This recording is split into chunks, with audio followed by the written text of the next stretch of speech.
Voice clear है मेरा, एक बार बताएंगे?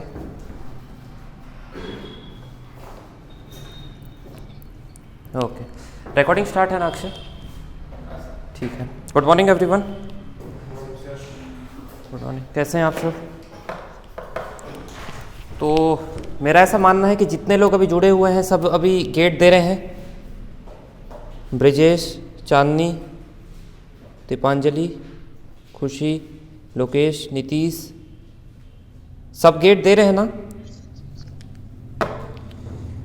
जो दे रहे हैं वो भी ठीक, और जो नहीं दे रहे हैं उनको भी कुछ ना कुछ इनपुट मिल जाएगा। देखिए, सबसे पहले तो मैं ये बताऊंगा कि कोई जादू नहीं है, ठीक है?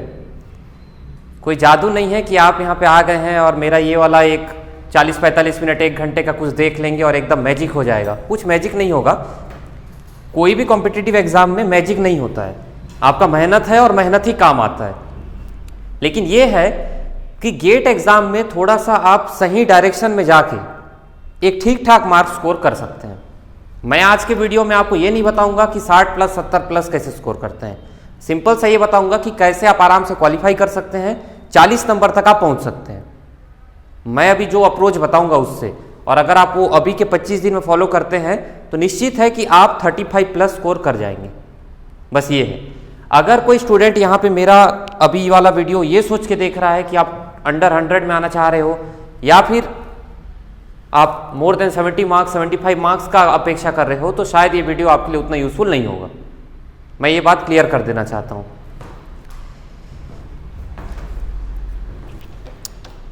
एक्चुअली क्या है कि आप सभी अभी जुड़े हुए हैं तो आप सभी प्योरली गेट एग्जाम का तैयारी नहीं किए हैं, है ना? गेट एग्जाम हर साल होता है। आपने अभी फॉर्म भरा है, आप देखना चाह रहे हैं कि किस तरीके का एग्जाम आता है, और क्या होता है ना कि गेट क्वालिफाइड हैं करके अपना एक प्रोफाइल भी जब जुड़ता है तो अच्छा होता है। इसके बाद आपके लिए रास्ते भी खुलते हैं। क्या क्या रास्ते खुलते हैं कि आप अगर क्वालिफाई करते हैं तो एटलीस्ट आपका गेट स्कोर 3 साल के लिए वैलिड रहता है। आप अगर मास्टर्स करना चाहेंगे तो कहीं पे आप एडमिशन ले सकते हैं, साथ साथ अपना तैयारी भी कर सकते हैं। बहुत अच्छे मार्क्स आते हैं तो फिर PSU का चांस बनता है। ठीक है, गेट होता क्या है? गेट का क्या फुल फॉर्म है? Graduate aptitude test in engineering. तो ग्रेजुएट एप्टीट्यूड टेस्ट मतलब क्या है इसका? मतलब ये है कि आप जो बीटेक में पढ़े हैं, ठीक है? पहले तो 3rd ईयर एलिजिबल नहीं होता था, अभी तो थर्ड ईयर को भी एलिजिबल किया है। सिंपल सा बात यह है कि जो आप बीटेक में पढ़ते हैं वो पूछा जाएगा। एक एप्टीट्यूड लेवल के क्वेश्चंस पूछे जाएंगे। एप्टीट्यूड लेवल के क्वेश्चंस क्या होते हैं? सिर्फ आपका टाइम एंड वर्क और वो सब एप्टीट्यूड में नहीं आता है। आपके इंजीनियरिंग में भी एप्टीट्यूड टाइप के सवाल रहते हैं। कोई भी सब्जेक्ट हो तो एप्टीट्यूड बेस्ड आपका माइंड कैसा चल रहा है वो टेस्ट करने के लिए क्या होता है? गेट क्वालिफिकेशन बहुत जगह इंपॉर्टेंस रखता है। जैसे आपको इंटरव्यू में भी जाते हैं और आप गेट क्वालिफाइड हैं तो उससे ये समझ में आता है कि आपका जो क्षमता है वो इतना है। इसको इस तरीके से डिजाइन किया जाता है कि अगर आप इसको क्वालिफाई किए हैं तो आप एक लेवल के हैं। मैं पूरे स्ट्रीम्स की अगर बात करूं, सभी स्ट्रीम्स मिला के 18, 17, 19 ऐसे ही परसेंटेज के लोग जो हैं वो क्वालिफाई करते हैं। मतलब 100 में से मात्र 18 लोग ही क्वालिफाई करते हैं गेट को, जबकि उसका कट ऑफ उतना ज़्यादा नहीं जाता है क्वालिफिकेशन वाला। जनरल का कितना जाता है? मोर और लेस मैं बता रहा हूँ, 27, 28, 29 जाता है ना? ओबीसी का लगभग वही आसपास जाता है, थोड़ा बहुत कम रहता है। मार्क्स उतने ज़्यादा नहीं होते हैं। लेकिन स्कोर क्यों नहीं होता है? क्योंकि गेट क्या है कि इसके क्वेश्चंस थोड़े टफ रहते हैं। आपके स्ट्रीम वाले भी टफ रहते हैं, एप्टीट्यूड वाला भी एकदम इजी नहीं आता है, इंग्लिश भी एकदम इजी नहीं आता है। आपको सेलेक्टिव होना पड़ेगा। क्वांटिटी में नहीं जाना है, आपको एक्यूरेसी पे जाना है। 65 क्वेश्चन रहेगा, आपको एक्यूरेसी से बनाना पड़ेगा। 2 मार्क के क्वेश्चन अगर आप गलत करके आ गए वहां पे MCQ वाले तो -0.66 होगा, 1/3 नेगेटिव होता है इसमें। तो आपको बहुत ध्यान से बनाना है। हो सकता है कि आप 100 में से सिर्फ 40 या 45 मार्क का ही अटेम्प्ट करके आए, लेकिन वो एक्यूरेट होना चाहिए। कुछ कुछ चीजें मैं आगे बताऊंगा। तो गेट क्या होता है? Graduate aptitude test in engineering. इस बार कौन कंडक्ट करवा रहा है? IIT कानपुर। तो IIT कानपुर करवा रहा है। अच्छे, कौन कौन से IITs करवाते हैं?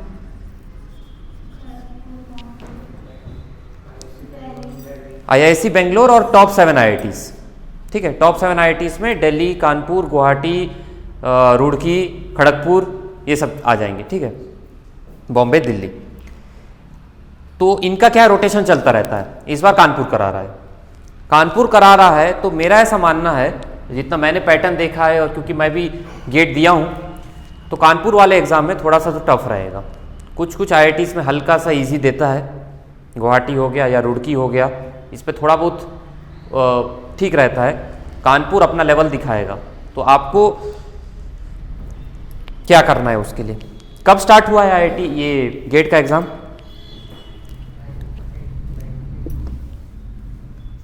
1983 से स्टार्ट हुआ है। पहले उतना क्रेज़ नहीं हुआ करता था गेट का, अब धीरे धीरे इसका क्रेज़ बढ़ा है। कितने साल के लिए वैलिडिटी रहता है इसके स्कोर का? 3 साल। थोड़ा बहुत मैं इसको आपका आइस ब्रेकिंग के लिए सब बता रहा हूँ, उसके बाद मैं अपने असली मुद्दे पे आऊँगा। गेट कौन से 2 काम के लिए आएगा? एक तो आपका एडमिशन किस में, IITs या NITs में आपको एडमिशन चाहिए, या गवर्नमेंट इंजीनियरिंग कॉलेजेस में चाहिए MTech के लिए, मास्टर्स के लिए, ठीक है। कई जगहों पे MS भी होता है गेट स्कोर पे। दूसरा PSUs के लिए। तीसरा एक हिडन क्राइटेरिया क्या है कि आपका जो प्रोफाइल है उसको स्ट्रांग बनाता है गेट। कैसे स्ट्रांग बनाता है कि कोई भी आप इंटरव्यू में जाते हैं और आपके सामने वो व्यक्ति जानता है कि आप गेट क्वालिफाइड हैं, तो अलग से कुछ प्रूफ करने का आपको वहाँ ज़रूरत नहीं है। वो जानता है कि ये आदमी ये एग्ज़ाम को क्वालिफाई किया है, मतलब इसके पास इतना क्षमता है, इतना एप्टीट्यूड है, ये देख लेगा, ठीक है। तो ये हो गया आपका गेट देने के, क्वालिफाई करने के फ़ायदे। कौन सा एग्ज़ाम होता है ये? कंप्यूटर बेस्ड होता है कि पेन पेपर बेस्ड होता है? कंप्यूटर बेस्ड है, हमेशा से कंप्यूटर बेस्ड रहा है, कंप्यूटर बेस्ड ही होता है, ठीक है। कितने घंटे का एग्ज़ाम है?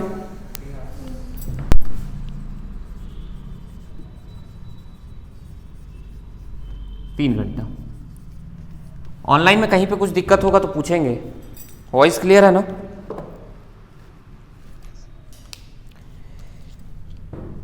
मैं सिलेबस को मेजरली 4 पार्ट में बांटूंगा, ठीक है। पहला पार्ट क्या हो सकता है? Verbal ability. वर्बल एबिलिटी मतलब क्या है? क्या पूछेगा इसमें? आपको ग्रामर पूछेगा, ग्रामर पूछेगा, कंप्लीट द सेंटेंस पूछेगा, एंटोनिम सिनोनिम पूछ सकता है आपको,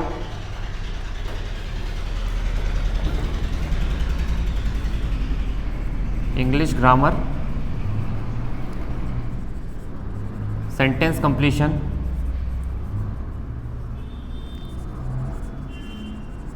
एंटोनिम और सिनोनिम।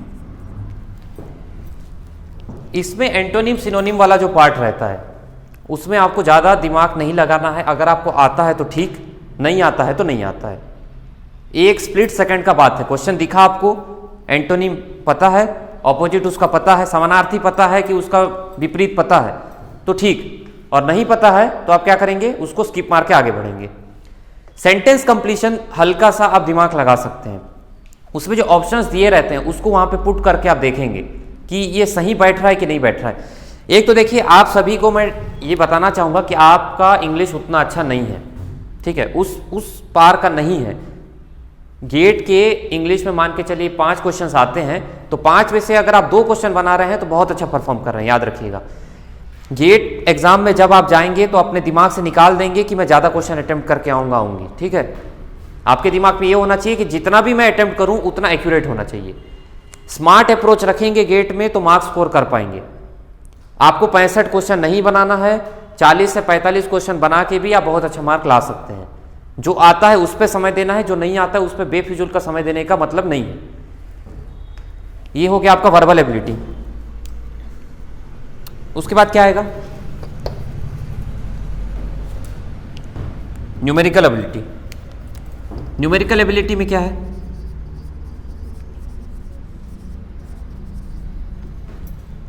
न्यूमेरिकल एबिलिटी में आपका आएगा एप्टीट्यूड रीजनिंग टाइप के क्वेश्चंस, लेकिन ये उस टाइप के क्वेश्चंस नहीं है जो जनरली आप यहाँ पे जेई और एई में देखते हैं। हल्का सा अलग रहता है।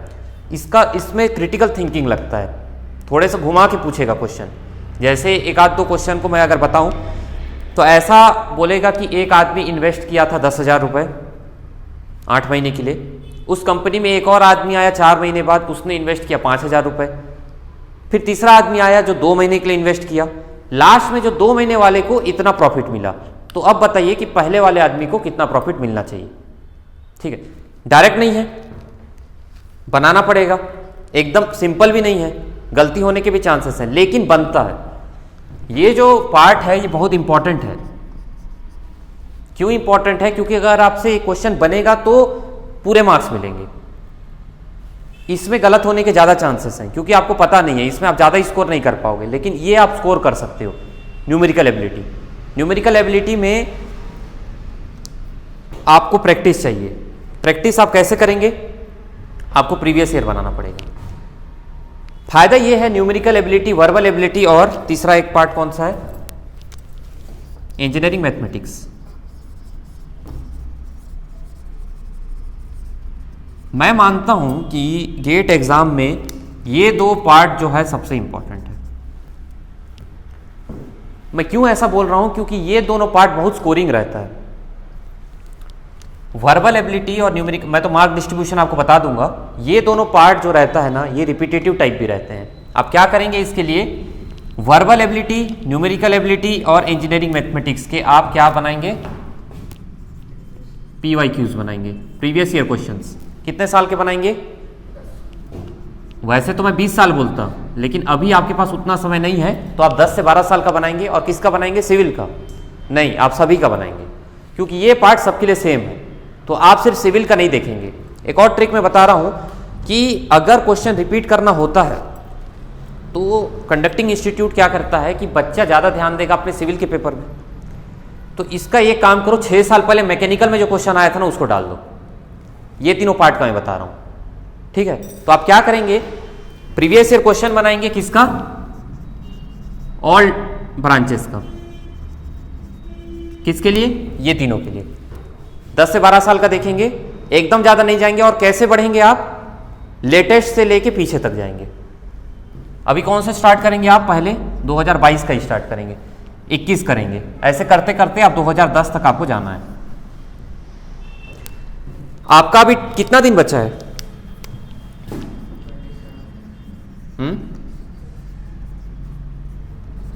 25 दिन है, ठीक है? तो आपको उसी तरीके से प्लानिंग करना पड़ेगा कि कम से कम आपका 2 दिन में 1 साल तो होना चाहिए। और वो 1 साल मतलब किसका? पूरे ब्रांच का। मैकेनिकल का भी देखोगे, सिविल का भी देखोगे, इलेक्ट्रिकल का भी देखोगे, सबका देखोगे। आपके पास प्रीवियस ईयर वाले मिल जाएंगे। नेट में हर डिसिप्लिन का पेपर मौजूद है, ठीक है? आप अगर कोई भी किसी अच्छे कोचिंग इंस्टीट्यूट के वेबसाइट पे जाएंगे, आपको गेट का सॉल्व पेपर मिल जाएगा, उसको उठाइए, ये तीनों पार्ट को बनाइए, ठीक है? ये तीनों पार्ट में भी इंजीनियरिंग मैथमेटिक्स में मैं कुछ स्पेसिफिक टॉपिक बताऊंगा, जिस टॉपिक को आपको ज़्यादा फोकस करना है। हर टॉपिक को अगर आप अभी तक नहीं देखें मैथ्स को, तो पॉसिबल नहीं है देखना, ठीक? गेट का सिलेबस को कंप्लीट करने के लिए कम से कम 4-5 महीने लगते हैं, अच्छे से आप पढ़ेंगे तो। आप लोग क्या किए हैं कि अभी जेई और एई की तैयारी में रहे हैं, गेट थोड़ा सा अलग हो जाता है। जितना समय बचा है उसको यूटिलाइज करना है, उसको यूटिलाइज करना है। तो आप कैसे करेंगे? प्रीवियस ईयर क्वेश्चन आपका सबसे बड़ा तुरुप का इक्का है, छोड़ना नहीं है। अभी जो भी आप समय देंगे प्रीवियस ईयर क्वेश्चंस को देंगे। अभी नोट्स वोट्स नहीं देखना है आपको, हो गया नोट्स वोट्स वाला। अभी 25 दिन सिर्फ क्वेश्चन बनाओगे, जितना क्वेश्चन बनाओगे क्वेश्चंस आएंगे, रिपीट होते हैं क्वेश्चन। गेट में डायरेक्टली रिपीट नहीं करता, लेकिन कंसेप्ट को रिपीट करता है। कंसेप्ट बेस्ड एग्जाम है, कंसेप्ट को रिपीट करता है। 50 से 60% क्वेश्चन जो है ना, वो रिपीटेड रहते हैं। वही क्वेश्चन को थोड़ा सा अलग टाइप से देगा। तो अगर आप प्रीवियस ईयर को बनाते चलेंगे, आपको एहसास होता जाएगा। मान के चलिए 2022 आप बनाए ना, मैं गारंटी दे रहा हूं आपको 2017 या 18 में उसी टाइप का क्वेश्चन दिखेगा। मैं गारंटी दे रहा हूं आपको। जब आप बनाते चलेंगे ना, आपको अपने आप ऑटोमेटिकली एहसास होगा। तो ये हो गया आपका तीसरा पार्ट। चौथा पार्ट क्या है, जो हमारे लिए सबसे, हम जिस पे कंफर्टेबल हैं, वो है आपका टेक्निकल एबिलिटी। इसमें आपका सिविल। सिविल के लिए कैसे करेंगे, प्रीवियस 10 से 12 साल का आपको गेट का प्रीवियस ईयर बनाना है। कौन कौन से क्वेश्चंस बनाएंगे, 1 मार्क वाले आपको बनाने ही बनाने हैं, उसमें कुछ छोड़ने का जरूरत नहीं है। 2 मार्क वाले भी जिसमें आप कंफर्टेबल हैं उतना को बनाइए।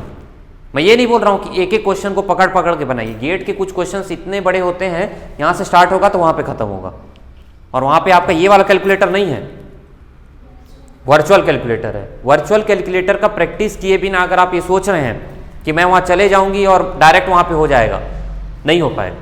आप आज अपने मोबाइल में उसका एक ऐप भी आता है, उसको डाउनलोड कर लेंगे और हर दिन कुछ ना कुछ प्रैक्टिस करेंगे। आप कोई भी क्वेश्चन बना रहे हैं, आप उस कैलकुलेटर में बनाएंगे। आपको एकस्टम्ड होना पड़ेगा उस कैलकुलेटर से। वहां पे आपको माउस से क्लिक क्लिक करना पड़ेगा। यहां तो आप टच करोगे, टच में फिर भी आसान होता है, माउस से क्लिक करने में माउस का वो रहता है, तो आपको उसके लिए भी प्रैक्टिस रखना पड़ेगा।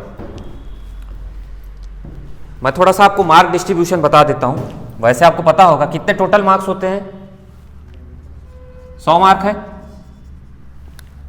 कितने क्वेश्चंस हैं, 65 क्वेश्चंस हैं। अभी मैं इसको 2 भाग में बांट रहा हूं, ठीक है।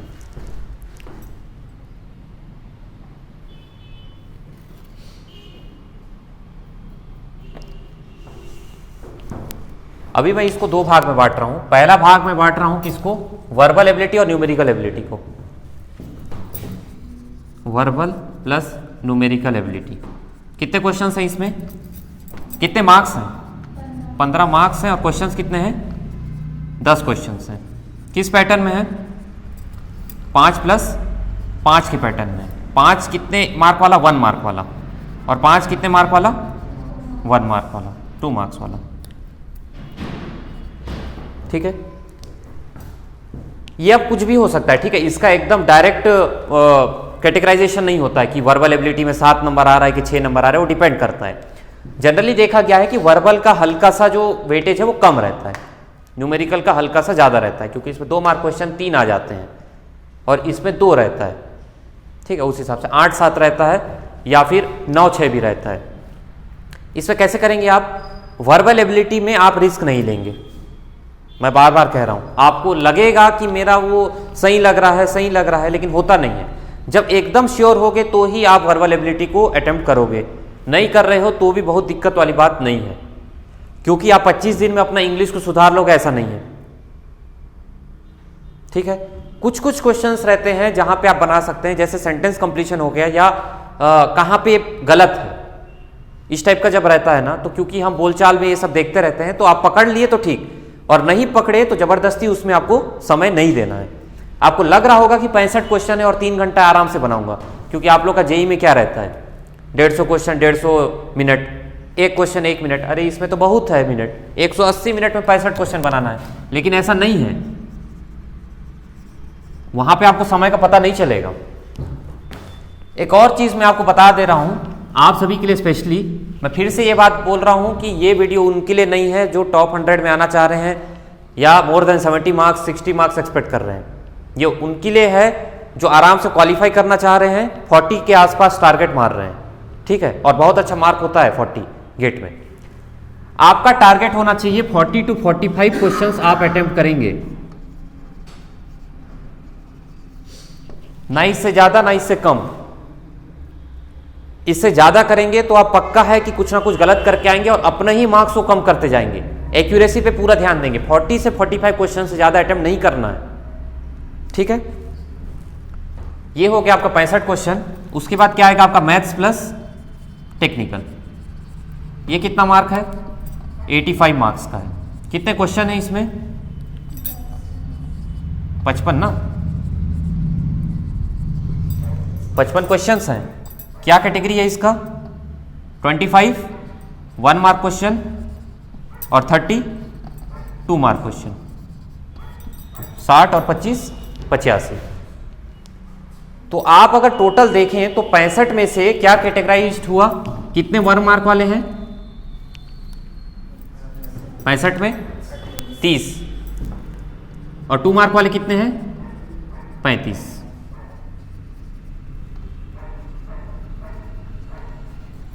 1 मार्क वाले आपको 30 में से 25 अटेम्प्ट करने हैं, क्योंकि 1 मार्क वाला आसान रहता है, ठीक है। 1 मार्क वाला आसान भी रहता है, और अगर आप 2 ऑप्शन में कंफ्यूज हो रहे हैं तो उसमें रिस्क लीजिएगा, इसमें नहीं। 2 मार्क वाले में रिस्क नहीं लेना है, क्योंकि 2 मार्क वाले में रिस्क लोगे तो 0.66 जाएगा, 1 मार्क वाले में रिस्क लोगे तो 0.33 जाएगा। रिस्क का भी कोई तरीका होता है, 4 ऑप्शन में कुछ नहीं पता है और रिस्क मारना ऐसा नहीं होता है। 2 ऑप्शन में डाउट है तो आप रिस्क लेंगे, 50-50 वाले रूप में लेंगे रिस्क, और 75-25 100-0 में नहीं लेंगे रिस्क। छोटा छोटा चीज है, लेकिन जब बनाते रहोगे ना, चलो यार इसको भी मार देती हूं, इसको भी मार देता हूं, ऐसा नहीं होता है गेट में। तो ये मार्क डिस्ट्रीब्यूशन आपका हो गया। किस किस टाइप्स के क्वेश्चंस रहते हैं मेरे को बताइए। 2 टाइप के क्वेश्चंस आप देखेंगे। किस टाइप का रहेगा? एक होगा एमसीक्यूज। एमसीक्यूज मतलब मल्टीपल चॉइस क्वेश्चन रहेगा, 4 ऑप्शन रहेगा, आपको 4 में से एक ऑप्शन को टिक मारना है, एक ऑप्शन उसमें सही है। और क्या होता है एक एनएटी। एनएटी मतलब numerical answer type. Numerical answer type में कैसा होता है? न्यूमेरिकल आंसर टाइप में fill in the blanks type रहेगा, आपको वैल्यू पुट करना पड़ेगा, ठीक है। इन दोनों का क्या खासियत है? एमसीक्यूज में नेगेटिव होता है, अगर आप गलत करोगे तो नेगेटिव होगा। कितना नेगेटिव होगा? 1/3 ऑफ मार्क। अगर 1 मार्क वाला क्वेश्चन है तो 1/3 ऑफ 1 हो जाएगा, और अगर 2 मार्क वाला क्वेश्चन है तो 1/3 ऑफ 2 हो जाएगा। मतलब 1 मार्क वाले क्वेश्चन में 0.33 माइनस होगा, और 2 मार्क वाले क्वेश्चन में 0.66 माइनस होगा। न्यूमेरिकल आंसर टाइप में कोई नेगेटिव नहीं होता है, कोई नेगेटिव नहीं होता है। क्या फायदा है इसका? अटेम्प्ट करना ही है, ठीक है, अटेम्प्ट करना ही है इसको। कोई भी क्वेश्चन आपको दिखा और वो न्यूमेरिकल आंसर टाइप है, आपको आए नहीं आए आप अटेम्प्ट कीजिए। मेरा कुछ एक्सपीरियंस है उसमें कि कुछ ऐसा नंबर मारिएगा जो ज़्यादातर आंसर आता है, 0, 1, इस टाइप की चीज़ों में आप तुक्का उसमें लगा सकते हैं। ये नहीं बोल रहा हूँ कि सही हो जाएगा, लेकिन कुछ भी समझ नहीं आ रहा है तो 0 या 1 मार के आइएगा, ठीक है। एक तो आपका जब टेक्निकल वाला बनाएंगे और कोई सब्जेक्ट आपको दिखेगा तो इतने क्वेश्चन आप बना चुके हैं कि आपको पता है कि इसका आंसर किस टाइप का आता है। 0-1 में आता है कि क्या 19-20 में आता है, कोई अगर गामा वामा पूछा है तो उसका रेंज आपको पता है, और रेंज में कुछ मारिए। कुछ भी नहीं समझ में आ रहा है तो, लेकिन ये क्वेश्चन को अटेम्प्ट आप करेंगे, इसको अटेम्प्ट करते वक्त थोड़ा ध्यान रखेंगे। इतना तक क्लियर है?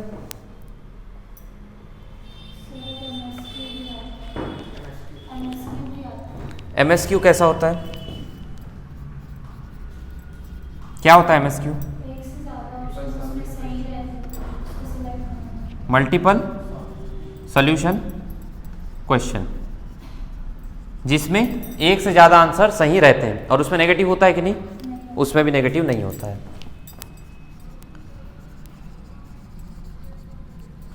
ये दोनों टाइप के क्वेश्चंस को अटेम्प्ट करते वक्त आप रिलैक्स रहेंगे और करना ही है अटेम्प्ट, इसको करते वक्त ध्यान रखेंगे एमसीक्यूज में। लेकिन ज्यादातर क्वेश्चन आपको एमसीक्यू ही दिखेगा, ये दोनों टाइप के क्वेश्चन बहुत कम रहते हैं, यही ज्यादा दिखेगा। क्योंकि गेट ये नहीं चाहता, कंडक्टिंग इंस्टीट्यूट ये नहीं चाहता कि बच्चों को पूरा फ्रीडम रहे आंसर को वो करने का। एमसीक्यूज में क्या होता है, गलत भी होता है और उससे वेरिएशन आता है।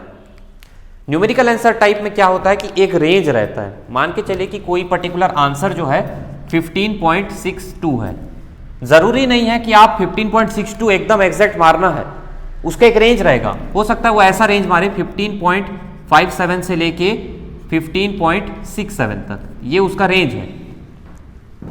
इस रेंज में अगर आप कुछ भी डालते ना तो वो आपका आंसर सही ले ले। दिमाग में ये मत रखिए कि एकदम ये जो एग्जैक्ट आंसर है वही पुट करने पे आंसर होता है। वो एक रेंज डिफाइन कर देता है, उस रेंज के अंदर आप अगर उसको पुट करेंगे तो आपका आंसर सही होता है।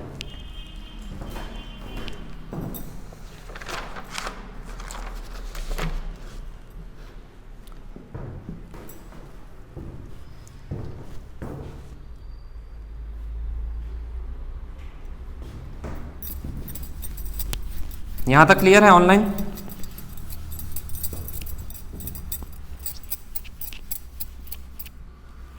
आवाज नहीं आ रहा है, चलिए ओके।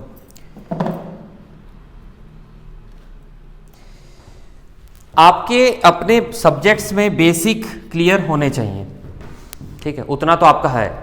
आप अभी तक सिविल इंजीनियरिंग पढ़ रहे हैं, हर सब्जेक्ट का बेसिक तो आपको पता है कि क्या है उसमें, क्या क्या टॉपिक है, किस टाइप के क्वेश्चंस आते हैं। देखिए, चाहे वो आप जेई का तैयारी कर रहे हो, एई का कर रहे हो, आप ईएस के भी क्वेश्चंस लगाए हैं, कोई बहुत अंतर नहीं है। होता ये है कि क्योंकि इसमें कैलकुलेटर अलाउड है तो कैलकुलेटर बेस्ड क्वेश्चन देगा वो, और जहां पे कैलकुलेटर अलाउड नहीं होता है वहां पे क्या होता है, 1 स्टेप रहता है। अब इसमें क्या है, 2 स्टेप 3 स्टेप जाएगा। हाँ, स्टेप का भी बता देता हूं, गेट में भी 4 स्टेप से ऊपर वाले क्वेश्चन नहीं रहते हैं।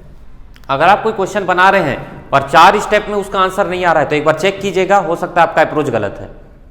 4 स्टेप 5 स्टेप से ऊपर नहीं जाता है, वो एक्सेप्शनल है।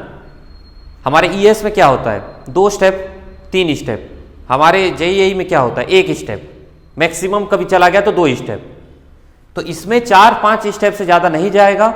अगर जा रहा है तो आप फिर से अपना अप्रोच को बदलेंगे। क्वेश्चन अगर आप कंफ्यूज कर रहा है, आपको आंसर नहीं आ रहा है, नहीं मैच कर रहा है, तो एक ही क्वेश्चन में नहीं पड़े रहेंगे, आप आगे बढ़ जाएंगे।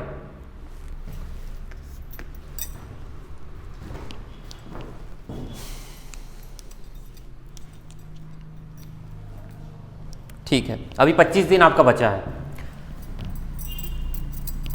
तो किस तरीके का अप्रोच रखेंगे आप? क्या सिविल का हर सब्जेक्ट को आप पकड़ेंगे या सिविल के कुछ सब्जेक्ट्स को आप पकड़ेंगे? ये आपके ऊपर है। आपको प्रीवियस ईयर बनाना है, आपको अलग से कुछ नहीं करना है, ना आपको नोट्स पढ़ना है, ना किसी और बुक को पढ़ना है। आपको क्या करना है, गेट का प्रीवियस ईयर को आपको सॉल्व करना है। मैं आपको एडवाइस करूंगा अभी 25 दिनों के लिए, आप कोई भी 5 सब्जेक्ट को पकड़िए, ठीक है, 5 सब्जेक्ट को पकड़िए। मैं बहुत ज्यादा आपको प्रेशर नहीं दे रहा हूं, अपने हिसाब से 5 सब्जेक्ट को पकड़िए। उस 5 सब्जेक्ट के प्रीवियस ईयर क्वेश्चंस को आप पूरा सॉल्व करेंगे, ठीक है। वो 5 सब्जेक्ट जो हैं वो मीडियम या बड़े सब्जेक्ट होने चाहिए। एकदम छोटा सब्जेक्ट को आप एकदम गिन के सब्जेक्ट में नहीं डालोगे। कोई भी 5 सब्जेक्ट जो आपको पढ़ने में भी थोड़ा सा अच्छा लगता हो, आपका कमांड भी हो और बहुत ज़्यादा आपको समय ना लगे, क्योंकि आपके पास अभी बहुत ज़्यादा समय है नहीं। मैं आप लोगों को ये इसलिए बता रहा, अगर कोई स्टूडेंट होता जो 6 महीने से 4 महीने से तैयारी कर रहा होता तो ये एडवाइस तो नहीं देता मैं। आप लोगों के लिए मैं ये एडवाइस दे रहा हूं क्योंकि कम से कम इतना करोगे तो आप एक रेंज में आओगे और उतना क्वेश्चन को कम से कम अटेम्प्ट कर पाओगे। अभी अगर आप हर सब्जेक्ट को देखने का कोशिश करोगे तो हो सकता है कि आपका कोई भी सब्जेक्ट अच्छे से प्रिपेयर ना हो। 5 सब्जेक्ट या मैक्सिमम 6 सब्जेक्ट को आप लेंगे और इसी पे फोकस करेंगे, बैकवर्ड्स बढ़ेंगे। 2022 का सॉल्व करेंगे ये पूरे 6 सब्जेक्ट को, फिर 2021 का सॉल्व करेंगे, फिर 2020 का सॉल्व करेंगे। ऐसे करते करते मिनिमम आपको 10-12 साल का सॉल्व करना है, और अगर बढ़ पा रहे हो तो और अच्छा।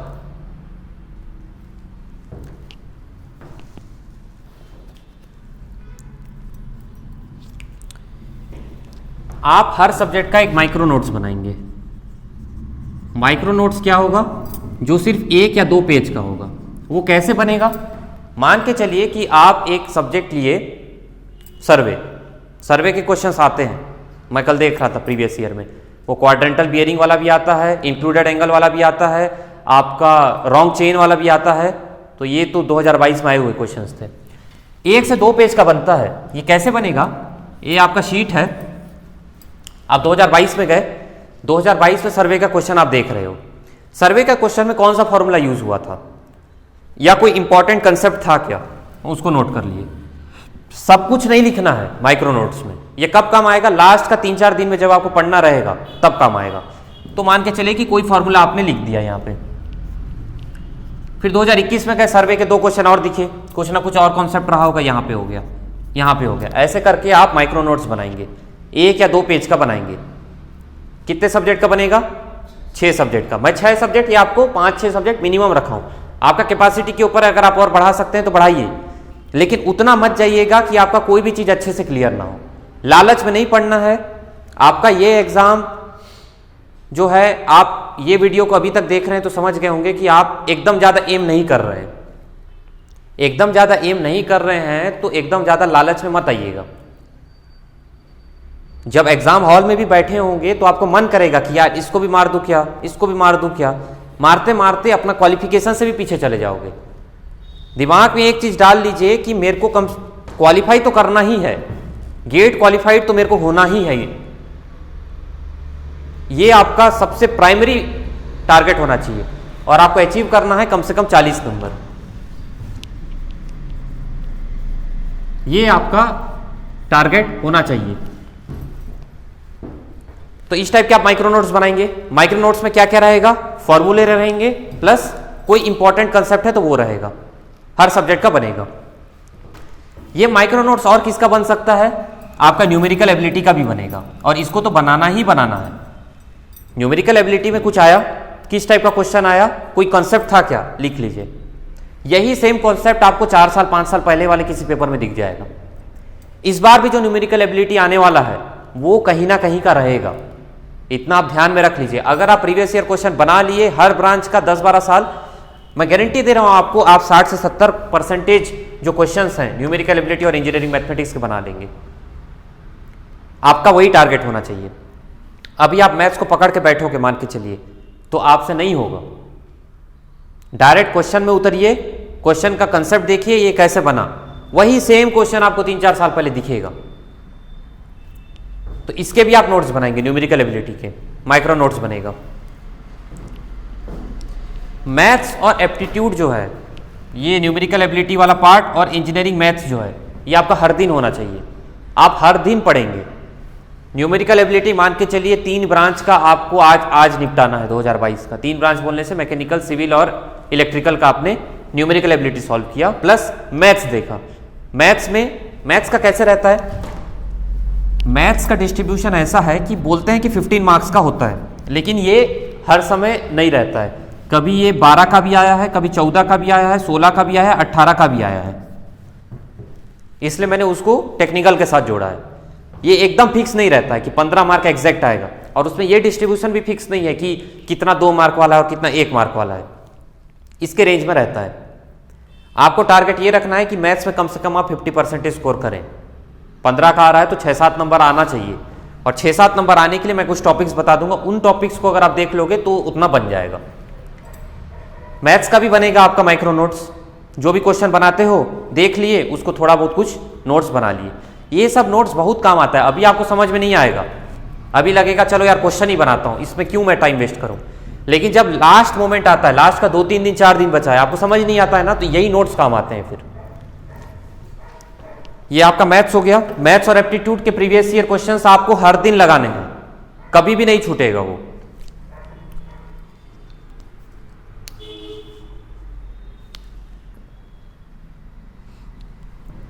ठीक है। अब जैसे देखिए आपने 6 सब्जेक्ट आप देख रहे हैं, 25 दिन बचा है। आप 15-16 दिन ऐसा कर कीजिए कि इतने सब्जेक्ट को आपको देखना है। कितने साल के बनाने हैं, 10 से 12 साल के, 6 सब्जेक्ट को। तो यही 6 सब्जेक्ट को पकड़ लिए आप, 2022 को पकड़ना, और ये जो 6 सब्जेक्ट है, ये 6 सब्जेक्ट के जो क्वेश्चन है उसको बना लो। ये 6 सब्जेक्ट को अपने दिमाग में रख लो। ये 6 सब्जेक्ट को आप 15-16 दिन तक बनाओ। ठीक है।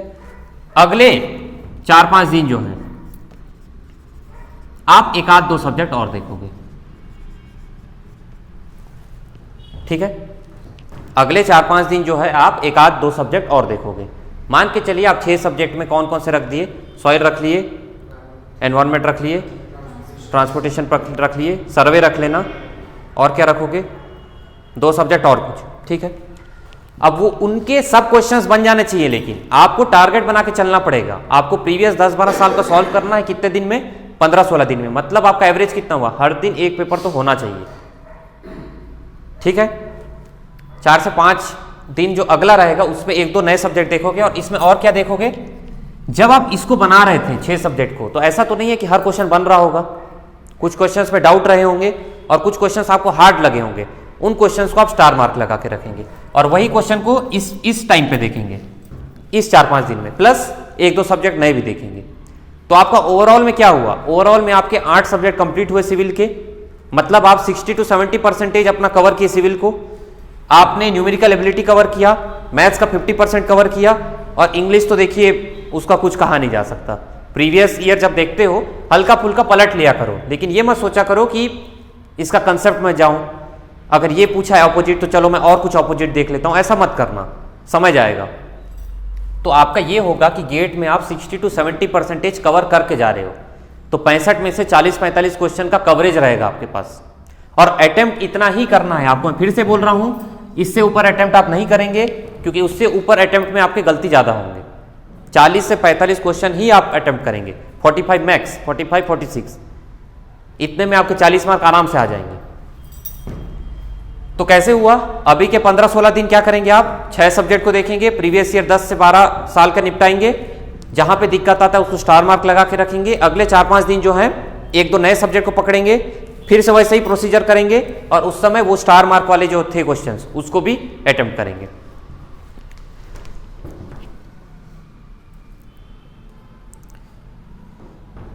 ठीक, एक बार और मैं बता दे रहा हूं कि इसमें क्या होता है। वर्चुअल कैलकुलेटर है, साइंटिफिक कैलकुलेटर है, इसको आप अपने मोबाइल में डाउनलोड करेंगे ऐप को और सॉल्व करते रहेंगे। टेस्ट सीरीज नहीं लेंगे आप, ठीक है, गेट का आपको टेस्ट सीरीज लेने का जरूरत नहीं है। आप अगर गूगल में जाएंगे तो आपको डेमो टेस्ट आराम से मिल जाएंगे, हर जगह का एक एक डेमो टेस्ट होता है। आपके पास उतना समय नहीं है, आपको 6-7 तो टेस्ट देना नहीं है। ये जब हो जाएगा 15-16 दिन ये और 5 दिन ये, तो 21-22 दिन तो यहां पे निपट गया। इसी बीच में आपको 22वें दिन और 23वें दिन जो है 2 टेस्ट देना है। कोई भी इंस्टीट्यूट में जाइए, डेमो टेस्ट अवेलेबल है, वहां पे दे दीजिएगा। अलग से टेस्ट सीरीज आप लोग मत लीजिएगा, ले लिए हैं तो ठीक है, और नहीं लिए हैं तो अलग से नहीं लेना है। डेमो टेस्ट को आप अटेम्प्ट करेंगे, अच्छे अच्छे डेमो टेस्ट मिल जाते हैं, 3-4 तो आराम से मिल जाते हैं। इंस्टीट्यूट्स हैं, आपको पता है, उनके वेबसाइट में जाइएगा, टेस्ट सीरीज टाइप कीजिएगा, वहां पे डेमो अवेलेबल है। इसका एक डेमो दे दिए, उसका एक डेमो दे दिए, इसका एक डेमो दे दीजिए। आपको एक फील लेना है, और डेमो जब आप देते हैं तो आप कैसे करेंगे, आपका एडमिट कार्ड कब आएगा, आ गया, कब है आपका, 12 को। टाइमिंग क्या है, सेकंड शिफ्ट में आपका भी टाइमिंग 2:30 से, ठीक है। तो आप टेस्ट कब देंगे, उसी टाइम पे देंगे। 2:30 से है तो 2:30 को बैठेंगे और 3 घंटा तक आप नहीं उठेंगे। साइंटिफिक कैलकुलेटर यूज करेंगे जो वहां पे दिया गया होगा, अपना कैलकुलेटर यूज नहीं करेंगे। जैसा गेट का रहता है वैसे ही आप यूज करेंगे। बहुत ज्यादा नोट्स बनाने का भी नहीं रहता है एग्जाम में, आपको जितना पेपर मिले रहता है उसी में आपको निपटाना पड़ता है।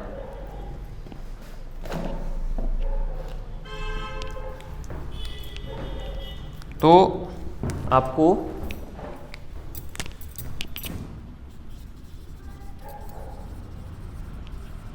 क्वांटिटी पे फोकस नहीं करना है, किस पे फोकस करना है, क्वालिटी नहीं, एक्यूरेसी। क्वांटिटी पे फोकस नहीं करेंगे, वहां पे जितना क्वेश्चंस आपको मैंने टारगेट दिया है उतने ही क्वेश्चन अटेम्प्ट करेंगे। एक्यूरेसी मतलब क्या होता है, आप एक्यूरेसी से बनाएंगे। नेगेटिव होने पे बहुत नुकसान होता है और बहुत पीछे जाते हैं। नेगेटिव नहीं होना है, भले मैं अटेम्प्ट ना करूं लेकिन मैं नेगेटिव नहीं करूंगा। हमारा टारगेट है, हमारा जो पहला टारगेट है वो है क्वालिफिकेशन। मैं आप सभी को जनरल के हिसाब से ही बोल रहा हूं, आपका टारगेट जो है, पहला टारगेट तो 30 नंबर है कि 30 नंबर तो लाना ही है। वो आएगा तो आप गेट क्वालिफाइड है, आपके पास एक गेट स्कोर है, गेट स्कोर कार्ड है जो 3 साल तक वैलिड है, ठीक है। आपके नाम के आगे गेट क्वालिफाइड जुड़ जाएगा। पहला टारगेट वो है, और दूसरा टारगेट 40+ मार्क्स है।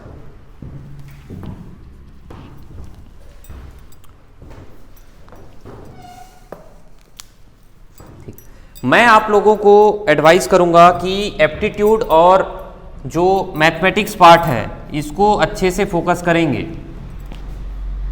बहुत मार्क स्कोरिंग है। प्रीवियस ईयर को जब आप सॉल्व करते हैं आप बहुत ध्यान से बनाएंगे ये दोनों को। न्यूमेरिकल एबिलिटी में कम से कम आपको मान के चलिए 8 नंबर का आ रहा है तो आपको 6 नंबर बनाना होगा। इंजीनियरिंग मैथमेटिक्स में 15 नंबर आ रहा है तो कम से कम 6-7 नंबर बनाना होगा। यहीं से मार्क उठेगा। यहाँ पे आपका 12-13 होगा, उसके बाद आपका सिविल फिर काम आएगा, क्योंकि इंग्लिश में मैं ये मान रहा हूं कि आप 1-2 नंबर ज्यादा स्कोर नहीं करोगे। ये तीनों मिला के आपको 15 रखना है और फिर इसमें स्कोर करना है 25-30 नंबर, और ये हो जाएगा स्कोर, क्योंकि इसमें से तो 1 मार्क वाले ही क्वेश्चंस हैं 25 ठो मैथ्स और ये मिला के। तो ये 25 में आप 15 तो बना पाओगे क्योंकि ये आसान रहते हैं, और 2 मार्क वाले थोड़े से मुश्किल रहते हैं, लेकिन उसमें से भी कुछ क्वेश्चंस ना आप देखोगे कि ये तो 1 मार्क में भी आ सकता था, ऐसा लगेगा। कभी कभी ऐसा होता है 1 मार्क टाइप के क्वेश्चन को भी 2 मार्क मिल जाते हैं। कुछ मैं मैथ्स के टॉपिक बता दे रहा हूं।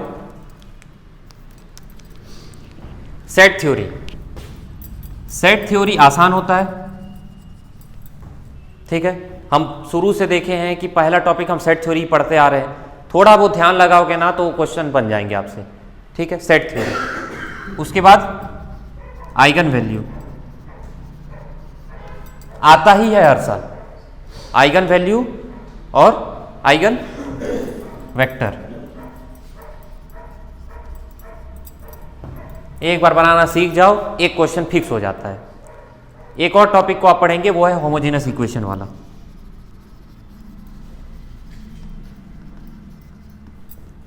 प्रोबेबिलिटी जो है मैथ्स के पोर्शन में भी है और न्यूमेरिकल एबिलिटी के भी पोर्शन में है, तो प्रोबेबिलिटी को भी अच्छे से करेंगे।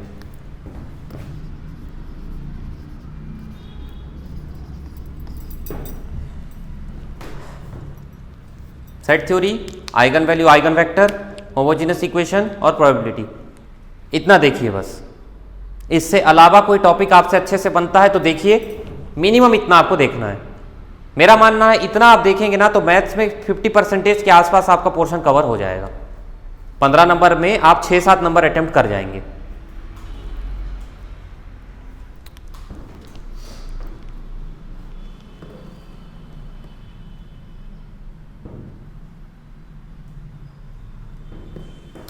गेट में जब आप बैठेंगे और कोई क्वेश्चन बनाने के लिए क्वेश्चन को आपके सामने होगा, 10 सेकेंड अगर आपने इस क्वेश्चन को दिया, समझ में आया तो आगे बढ़िएगा, और नहीं समझ में आया तो नेक्स्ट क्वेश्चन। बिल्कुल भी ये नहीं सोचना है कि मेरे से क्वेश्चन नहीं बन रहा है। ये है, गेट का एग्जाम टफ होता है। मैं आते ही साथ आपको एक चीज बोला था कि कोई जादू तो नहीं है कि आप अभी कुछ देख लिए और यही 25-30 दिन में कुछ बहुत बड़ा कर जाएंगे। ऐसा नहीं होता है। लोग बहुत टाइम से मेहनत कर रहे होते हैं, साल भर 2-2 साल मेहनत कर रहे हैं सिर्फ पर्टिकुलर गेट के लिए, वो अलग है। और आप लोग जो अभी एक गेट का एग्जाम देना चाह रहे हैं, मैं मैक्सिमम को लेके बोल रहा हूँ, हो सकता है आप में से कोई अगर गेट का अलग से बहुत ज़्यादा तैयारी कर रहा होगा तो अलग बात है। बाकी आपका, मुझे भी पता है कि टारगेट वही है, आपको वो अचीव करना है, तो लालच में नहीं आएंगे एग्जाम में। जब आप वहां पे क्वेश्चन बना रहे होंगे तो आपको लगेगा कि मार दूं क्या करके, आप उसी क्वेश्चन में मारेंगे जिसमें आपका प्रोबेबिलिटी 50-50 होगा। ऑप्शन एलिमिनेशन सबसे पहले करेंगे। कोई भी क्वेश्चन आता है आपको पूरी तरीके से वो नहीं बन पा रहा है तो देखिए कि कौन सा आंसर बिल्कुल भी चांस नहीं है आने का। 4 ऑप्शन है, ये तो बिल्कुल नहीं हो सकता, ये भी बिल्कुल नहीं हो सकता, बस ये 2 ऑप्शन में चांस है, तब आप हल्का फुल्का रिस्क लीजिएगा, ठीक है। ये पॉइंट है।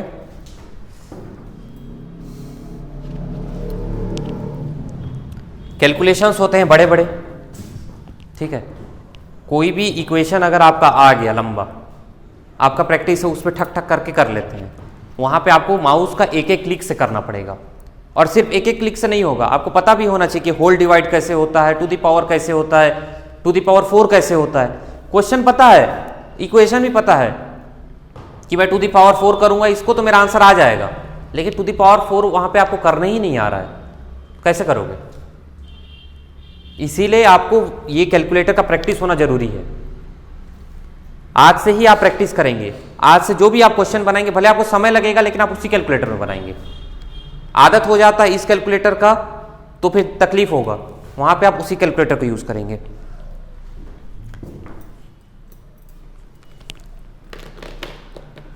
आपको अलग से कुछ डाउट है अभी तक तो पूछिए। क्विक रिवीजन वाला, हाँ उसको देख सकते हैं, लेकिन देखिए कहीं का भी आप कुछ वीडियो देख रहे हैं, कहीं का भी कुछ गाइडेंस ले रहे हैं, हड़बड़ाना नहीं, क्योंकि आपको वहां पे स्टूडेंट्स मिलेंगे जो बहुत टाइम से तैयारी कर रहे हैं। आपको पढ़ाया भी ऐसा जा सकता है जिससे आप हौच पौच हो जाएगा सब चीज़ें। रिलैक्स रहना है, आपको 70 प्लस 80 नंबर नहीं लाना है, मान लीजिए ये चीज़ को अभी नहीं होगा वो। अगर आप नहीं तैयारी किए हैं तो गेट में उतने मार्क्स नहीं आते हैं, इसलिए मैं आपको इस टाइप का कंसेप्ट बताया था। नहीं तो मैं भी बोलता कि अभी जितना दिन है पूरे सब्जेक्ट को पकड़िए और पूरे सब्जेक्ट के क्वेश्चन सॉल्व कीजिए। मैं ये वाला चीज़ इसलिए बताया हूँ कि इससे आपको स्टेप बाय स्टेप आप जाएंगे और जितना बना लेंगे ना उतने के आप क्वेश्चन भी बना लेंगे। ऐसा नहीं है कि जो सब्जेक्ट को आप नहीं देखें वहाँ पे अटेम्प्ट नहीं करना है, आता है तो करना है, लेकिन कम से कम इससे आपका 8 सब्जेक्ट तो क्लियर हो रहा है ना। सिविल में अगर 12-13 सब्जेक्ट हैं मोरलेस अगर देखेंगे तो उसमें 8 सब्जेक्ट तो क्लियर कर रहे हो, 60 से 65-70% आप इसमें क्लियर कर ले रहे हो, मैथ्स में 50%, न्यूमेरिकल एबिलिटी में पूरा अगर क्वेश्चन ऐसा बना लिए तब तो 80-90% कवर हो जाएगा। तो पूरे 65 क्वेश्चन में आप 45 क्वेश्चन के आसपास लेवल में पहुंच जाओगे। आप वीडियो देख सकते हैं, लेकिन अगर आप वीडियो ही देखेंगे और प्रीवियस ईयर क्वेश्चन के लिए समय नहीं निकलेगा तो ऐसा नहीं होना चाहिए। प्रीवियस ईयर क्वेश्चन आपका बहुत इंपॉर्टेंट है। और बताइए,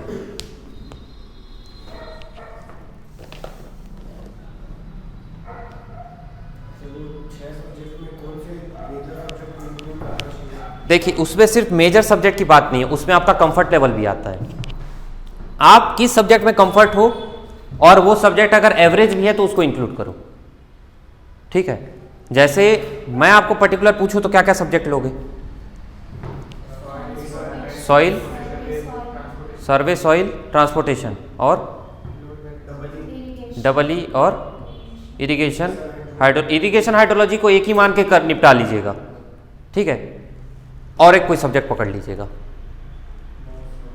सोम पकड़िएगा, सोम अभी आप पढ़े हैं, ठीक है, थोड़ा सा वो है, सोम पकड़ लीजिएगा। ऐसे वैसे के कुछ कुछ क्वेश्चंस आते हैं बहुत लेंदी, ठीक है। डिफ्लेक्शन विफ्लेक्शन पूछ देगा 4 स्टेप में, इंसान पागल हो जाएगा वहां पे। बीच में मिल जाएगा आपको क्वेश्चन, ना इधर के रहोगे ना उधर के रहोगे। दिख भी रहा है ना बहुत ज्यादा लेंदी और आपको बहुत ज्यादा समय मिल रहा है, मार्क करो, दिमाग में रखो, आगे बढ़ो। आगे कुछ कुछ ऐसे क्वेश्चन मिलेंगे जो एकदम डायरेक्ट रहेंगे।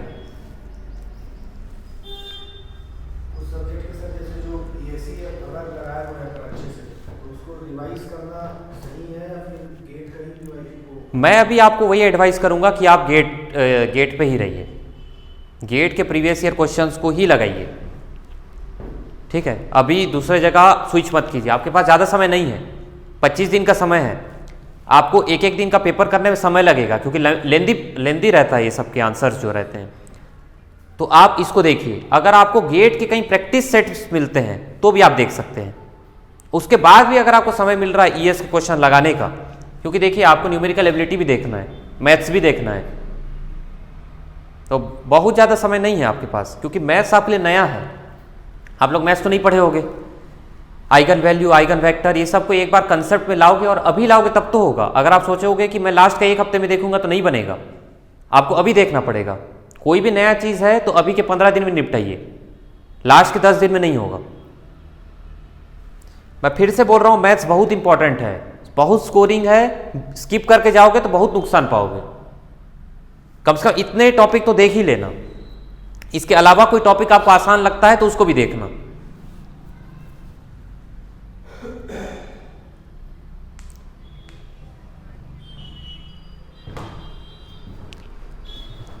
देखिए अगर आप गेट का एग्जाम दे रहे हैं तो एई का जो तैयारी कर रहे हैं वो तो होते ही रहना चाहिए, हल्का फुल्का उसको लाइट कीजिए। और जो नॉन टेक है उसको आप अभी के लिए स्किप कर सकते हैं, अभी के लिए स्किप कर सकते हैं, क्योंकि 25 दिन बचा है, 25 दिन गेट को दीजिए।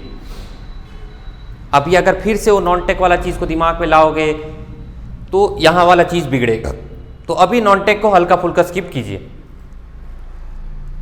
हल्का फुल्का क्या 25 दिन के लिए स्किप कर सकते हैं, लेकिन वो आपके ऊपर है। 25 दिन के बाद आपको फिर से ज़्यादा मेहनत करके अपना नॉन टेक को ट्रैक में लाना पड़ेगा। फिर आप अगर सोचोगे कि मैं पहले टाइप से जैसे नॉन टेक पढ़ रहा था वैसे पढ़ने से नहीं होगा, 25 दिन आपका अगर गैप होगा तो आपको वहाँ पे ज़्यादा मेहनत करना पड़ेगा फिर नॉन टेक को। फिर आपको उस वक्त टेक्निकल को थोड़ा हल्का करना पड़ेगा कुछ दिन, उसके बाद वाले 15 दिन एकदम नॉन टेक पे घुसना पड़ेगा, तब फिर बराबर बैलेंस में आएगा। अभी सामने आपका एक ही एग्ज़ाम दिख रहा है, अगर आप ये एग्ज़ाम को भरे हैं गेट का तो आपके लिए तो यही एग्ज़ाम है। इन फ्यूचर अभी 2 महीने तो एग्ज़ाम नहीं है, अभी आप गेट पे फोकस कर सकते हैं। रिवॉर्ड्स हैं गेट में और बहुत अच्छे रिवॉर्ड्स हैं। क्या क्या रिवॉर्ड्स हैं गेट में कि कोई पर्टिकुलर सिलेक्शन नहीं है गेट में, जैसे बाकी एग्जाम्स में होता है ना, इतना पोस्ट है इतने लोग का सिलेक्शन होगा। गेट ऐसा नहीं है, क्वालिफाइंग मार्क्स है, जो क्वालिफाई किया वो अपने में सिलेक्टेड है। गेट क्वालिफिकेशन अपने में एक सिलेक्शन है और आपको अलग सा कॉन्फिडेंस देगा आगे वाला एग्जाम के लिए। कि आपने एक एग्जाम को टारगेट किया, एक पर्टिकुलर टारगेट लेके चले और आपने उसको अचीव किया, आपके अंदर वो अलग से कॉन्फिडेंस आएगा। 100 में से 18 लोग ही गेट क्वालिफाई करते हैं, ठीक है। वो आपको खुद में एक बहुत बड़ा मोटिवेशन देगा। और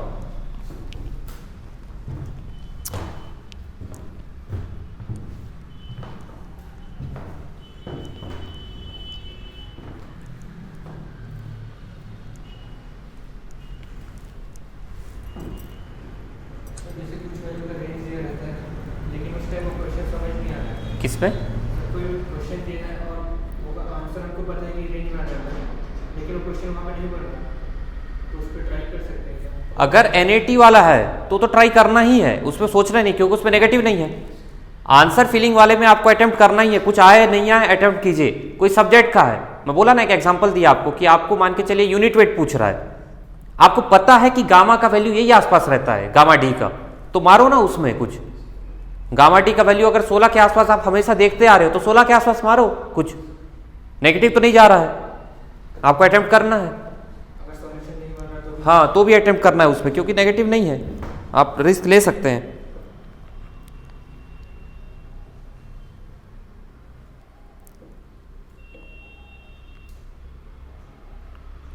पूछिए कुछ और।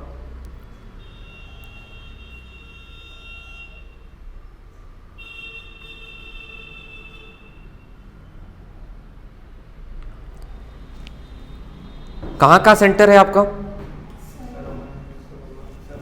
सरोना, सबका सरोना में कहाँ? पार्थिवी, ठीक है। वो तो गेट का जनरली कम ही सेंटर्स रहते हैं, वहीं पे होता है, और वहीं पे होता है जहाँ पे ये प्लेटफॉर्म अवेलेबल रहता है, हर जगह नहीं होता है। जैसे मैं कुछ क्वेश्चंस डिस्कस करता हूँ आपको।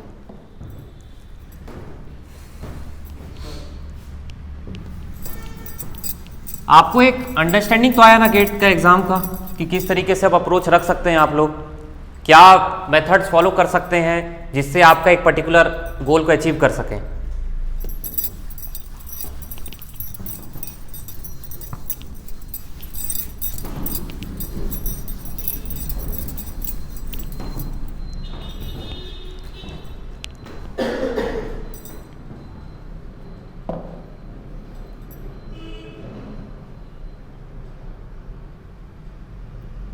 अच्छा, एक ना इस टाइप के भी क्वेश्चंस आते हैं जो आपका ना उसको टेस्ट करता है, पढ़ने का और समझने का जो क्षमता है। जैसे कोई पर्टिकुलर 3-4 लाइन दे देगा आपको और बोलेगा कि इस पैराग्राफ से आपको क्या निष्कर्ष मिल रहा है, तो आपको 4 लाइन को समझना पड़ेगा। और 2 मार्क का रहता है, बहुत आसान भी रहता है, 2 मार्क का भी रहता है। वो 4 लाइन को आप पढ़ेंगे समझेंगे, उसमें ना कुछ उटपटांग चीज भी दिया रहता है ऑप्शन में, और कुछ एक लाइन सही रहेगा तो उसको आप टिक मारेंगे। 2021 का मैं पेपर देख रहा हूं, जनरली हम ये एप्टीट्यूड टाइप की चीज़ों को देखेंगे। तो एक है आपका सिटिंग अरेंजमेंट टाइप से क्वेश्चन दिया है, ठीक है। ऐसा पहला बोलता है 4 पर्सन है PQRS एक रो में बैठे हैं और एक ही डायरेक्शन में बैठे हैं, लेकिन क्या ऑर्डर में बैठे हैं ये आपको पता करना है। पहला लाइन बोल रहा है P और R एक साथ नहीं बैठ सकते, S हमेशा Q के राइट में रहेगा, और कितने सिटिंग अरेंजमेंट इससे बन सकते हैं, ठीक है। 2 कंडीशन दिया है, वो 2 कंडीशन के हिसाब से आपको कितने अरेंजमेंट बन सकते हैं, मतलब 2 अरेंजमेंट बन सकता है, ऐसे 3 अरेंजमेंट बन सकता है, 4 बन सकता है, 5 बन सकता है। बस 2 कंडीशन उसने दिया है कि एक में ऐसा दिया है कि 2 लोग आपस में नहीं बैठ सकते, और एक में एक के बाजू में बैठेगा। तो आपको पहला अरेंजमेंट देखोगे ये भी सही है, दूसरा, तीसरा, चौथा, 4 अरेंजमेंट सही बन रहे हैं, मतलब 4 उसका आंसर है। तो इसमें आपका सिटिंग अरेंजमेंट वाला एक क्वेश्चन आया।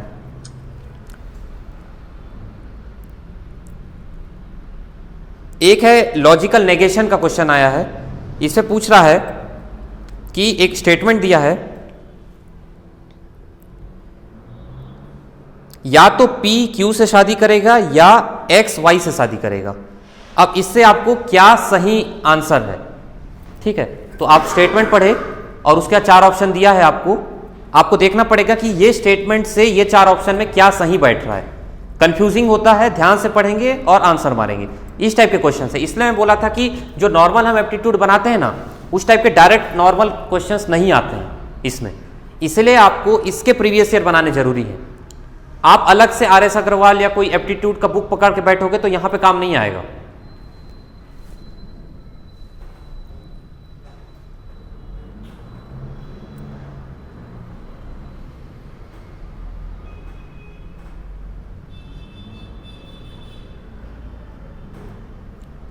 एक एंगल निकालने का दिया है, एक स्टार है और एक साइड का एंगल निकालना है, उसमें आपका ज्योमेट्री लगेगा। कोई भी आपका शेप रहता है उसका आपको सम ऑफ द इंटीरियर एंगल्स कैसे निकलता है, 2n-4 × 90, याद रखना। पेंटागन है तो उस हिसाब से निकलेगा, हेक्सागन है तो उस हिसाब से निकलेगा, वो छोटी मोटी चीज़ों को आपको याद रखना पड़ेगा।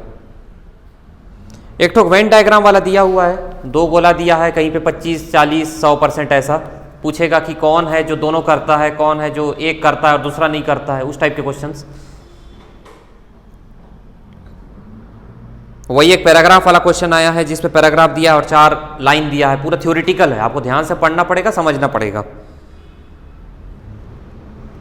एक ठोक दिया है कि एक वर्ड है ट्राइंगल और नीचे हम मिरर रखेंगे तो मिरर के बाद वो कैसे दिखेगा, ठीक है, उस टाइप का क्वेश्चन पूछ लिया तो आप कंफ्यूज हो जाएंगे कि यार कैसे दिखेगा, लेकिन वो 1-2 क्वेश्चन जब तक बनाओगे नहीं तब तक वो नहीं बनेगा वहां पे। एक इंग्लिश का क्वेश्चन है, getting to the top is dash than the staying on the top, getting to the top is dash than staying on the top, more easy, easier, much easy, easiest. तो लगेगा इसमें तो हर option को मैं लगा सकता हूं वहां पे, लेकिन इसमें क्या आंसर है, easier. Getting to the top is easier than staying on the top. Top में पहुंचना आसान है लेकिन टॉप पे रहना आसान नहीं है। मैट्रिक्स इंपॉर्टेंट है, मैट्रिक्स का जो रैंक निकालने वाला क्वेश्चन है ना, ये अच्छे से करेंगे, ठीक है, आता है हर 2 साल में एक क्वेश्चन आपको इसका दिखेगा ही, मैट्रिक्स का रैंक निकालने वाला question.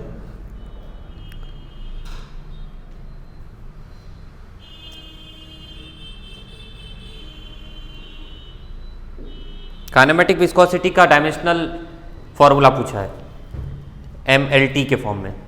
Kinematic viscosity, kinematic viscosity और डायनेमिक विस्कोसिटी का क्या रिलेशन रहता है? काइनेमेटिक क्या बोल रहे हैं?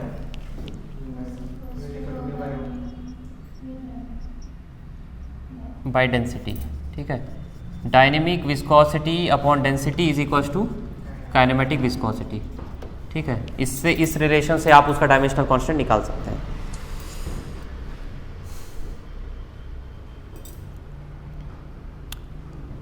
पांच स्पीड दिया हुआ है और उसका स्पेस में स्पीड पूछा है, कैसे निकलेगा?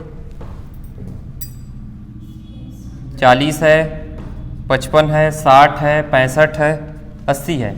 इसका स्पेस में स्पीड निकालना है। टाइम स्पीड कैसे निकलता है? टाइम स्पीड क्या है? इसको प्लस करके डिवाइडेड बाय जितना भी है, इसका 5 है तो डिवाइडेड बाय 5। स्पेस में स्पीड कैसे निकलेगा? स्पेस में स्पीड निकलेगा 5 है, 5 divided by 1/40 plus 1/55 plus 1/60 plus 1/65 plus 1/80। इतना तो बना लिया, अब सॉल्व कैसे करोगे?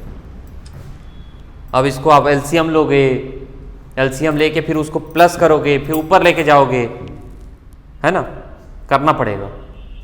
क्वेश्चन आसान है लेकिन इसको सॉल्व करके आंसर लाना मुश्किल है।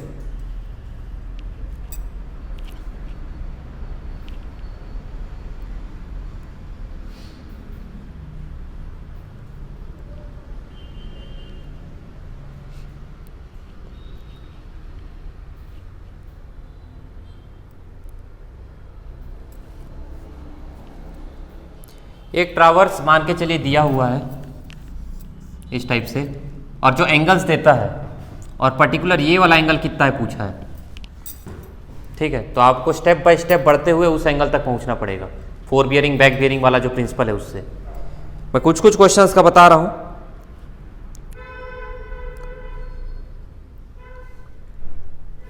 एक सीपीएम पार्ट का क्वेश्चन आया हुआ है।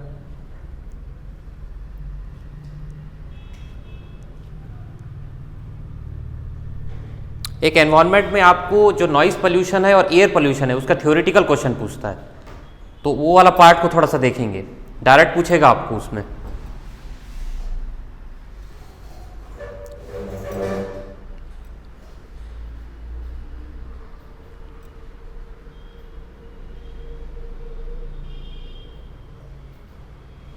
एक स्पीड डेंसिटी रिलेशनशिप पे पूछा हुआ है।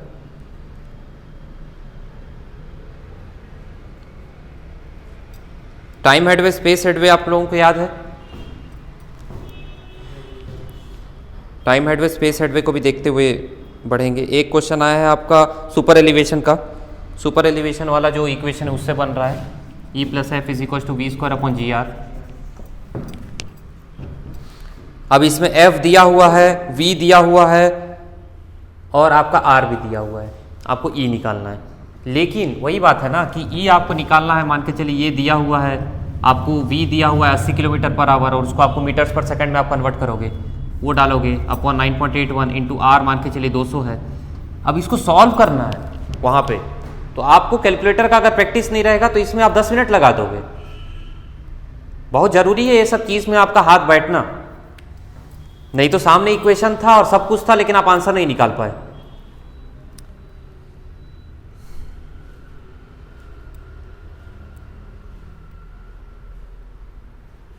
कुछ क्वेश्चंस बहुत बड़े बड़े आए हुए हैं।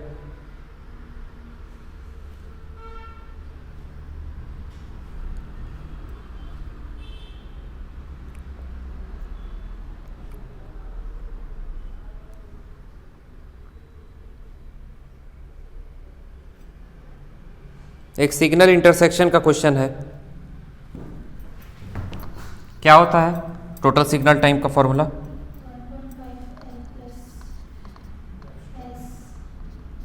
एस, ठीक है, अपॉन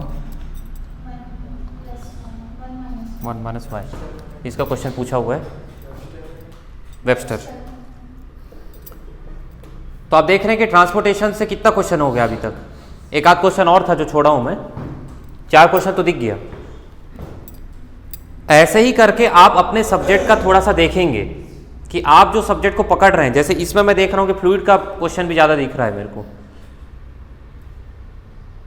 सर्वे भी दिख रहा है, तो थोड़ा सा स्मार्ट रहेंगे। सब कुछ को नहीं पढ़ना है और जो पढ़ रहे हो उसको अच्छे से पढ़ के उसके क्वेश्चंस बनाने हैं।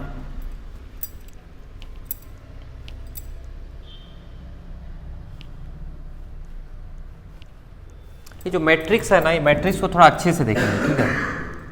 मैट्रिक्स वाला पार्ट को अच्छे से देखेंगे।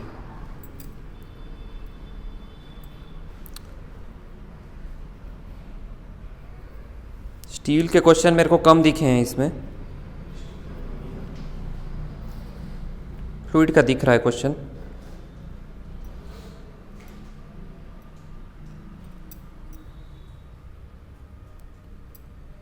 आपको अलग से कुछ डाउट है तो पूछिए, मैं एक और कोई पेपर देखता हूँ।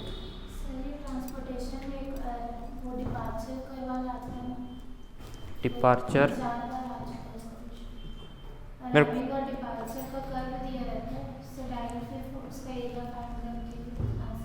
किसका और किसका कर्व दिया रहता है? अच्छा, अराइविंग टाइम और डिपार्चर टाइम वाला।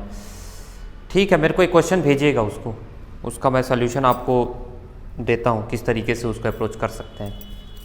वो आपके ये सब में पोर्शन में नहीं रहता है, AE वाले में गेट में पूछता है वो बस। इवन ES में भी वो क्वेश्चन नहीं पूछता है जनरली।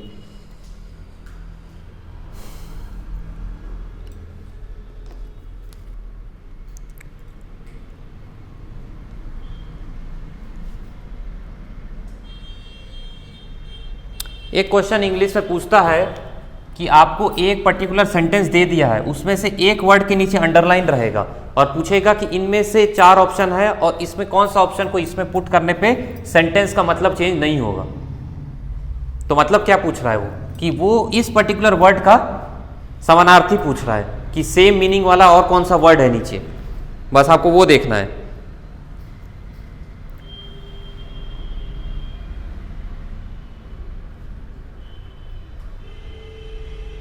वेन डायग्राम वाले क्वेश्चन आपसे अच्छे से बनने चाहिए, ठीक है? वो ये चेस है और ये कैरम है और इस टाइप से आपको कुछ दे देगा और नीचे आपके क्वेश्चंस रहेंगे कि कितने बच्चे हैं या कितने परसेंटेज बच्चे हैं जो ये करते हैं लेकिन ये नहीं करते, इस टाइप से जो रहता है। वो पिछले बार भी आया और इस बार भी आया। एक क्वेश्चन पूछा है कि 2019 का जो कैलेंडर है वो कब रिपीट हुआ था, 2011 में, 2012 में, 2013 में कि 2014 में?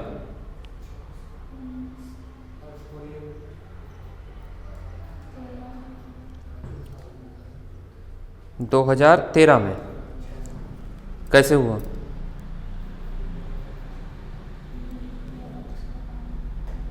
हाँ, तो उसको ऐसे काउंट करते हैं कि जब 7 दिन का ऑड डेज हो जाता है तो सेम हो जाता है।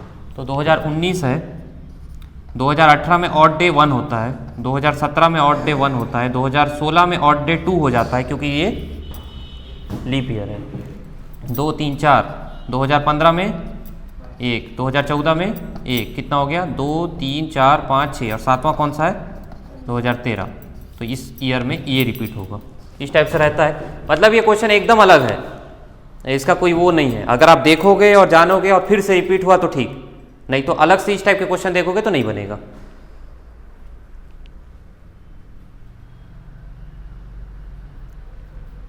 अच्छा, एक दो चीज और याद रखिएगा नंबर सिस्टम में कि सम ऑफ सीरीज जो होता है, sum of odd numbers up to 100 कितना होगा, कैसे निकलेगा? Sum of even numbers up to 100, sum of squares, sum of even square, sum of odd squares. ये वाला जो सीरीज रहता है ना, थोड़ा बहुत दिमाग में रखेंगे।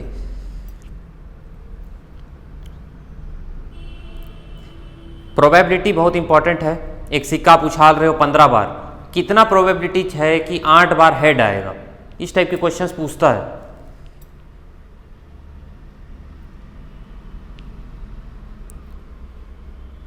मैट्रिक्स दिया है, आइगन वैल्यू पूछा है, डिफरेंशियल इक्वेशन पूछा है। हाँ, एक डिफरेंशियल इक्वेशन में आपको ऑर्डर और डिग्री पूछेगा, ठीक है? तो उसको अच्छे से देख लेना, बहुत आसान रहता है ऑर्डर और डिग्री निकालना। उसको आप देख लेंगे, वो बहुत आसान है। कभी कभी 2 नंबर का भी आता है, ऑर्डर और डिग्री। कुछ कुछ टॉपिक जो मैं बता रहा हूँ उसको नोट डाउन करेंगे, है ना? ऑर्डर और डिग्री निकालने वाला जो क्वेश्चन है।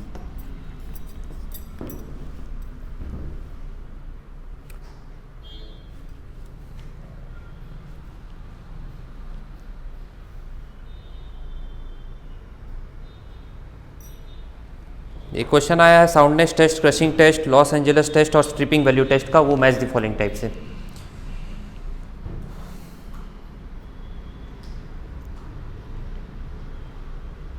एक स्पेसिफिक ग्रेविटी निकालने वाला आया है।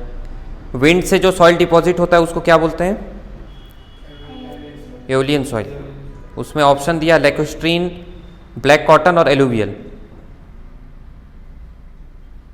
मतलब कहने का ये है कि गेट में 65 क्वेश्चन तो आता है, लेकिन 65 में से 30 आसान रहते हैं, डायरेक्ट वाले रहते हैं, जो देख के आप टिक लगा सकते हैं। वो 30 कौन से हैं? वो जनरली 1 मार्क वाले रहते हैं, बनने वाले क्वेश्चन रहते हैं। बाकी जो 35 2 मार्क वाले रहते हैं वो जनरली मुश्किल रहता है।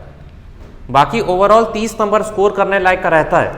उसके बाद आपका थोड़ा बहुत कंसेप्ट है और ध्यान से पढ़े हैं तो आप 40 प्लस स्कोर कर जाएंगे। एक आपका वो पूछा है रेनफॉल एक्सेस, वो ट्राइंगल वाला जो है उससे।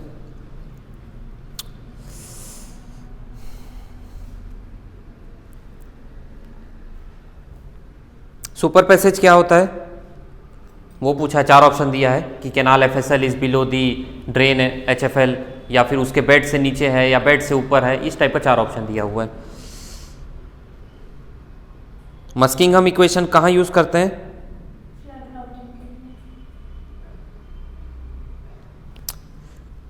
ठीक है,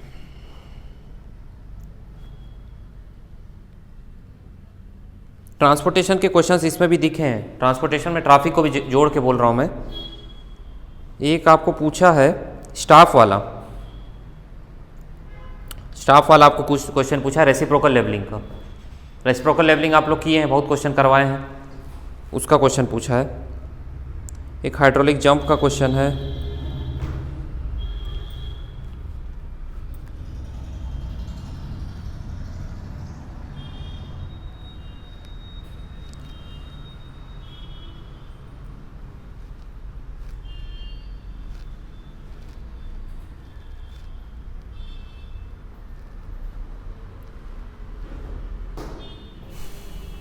अब दो दो शिफ्ट में होने स्टार्ट हो गया ना सिविल।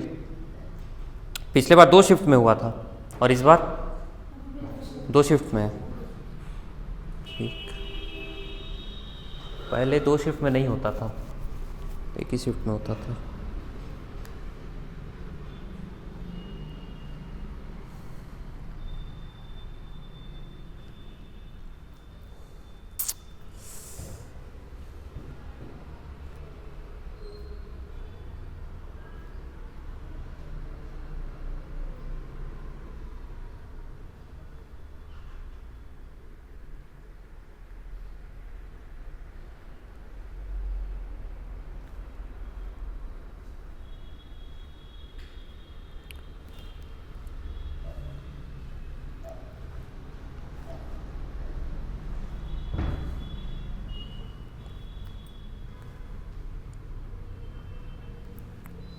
एक मैं डिफरेंशियल इक्वेशन वाला क्वेश्चन देख रहा हूँ, दिख जाए तो आपको मैं बता देता।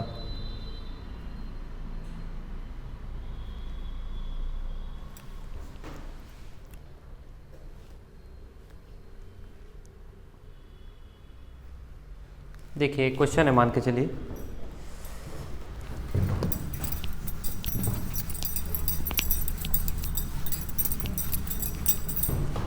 डिफरेंशियल इक्वेशन है, आपको ऑर्डर और डिग्री बताना है। 2 मार्क वाला क्वेश्चन है शायद।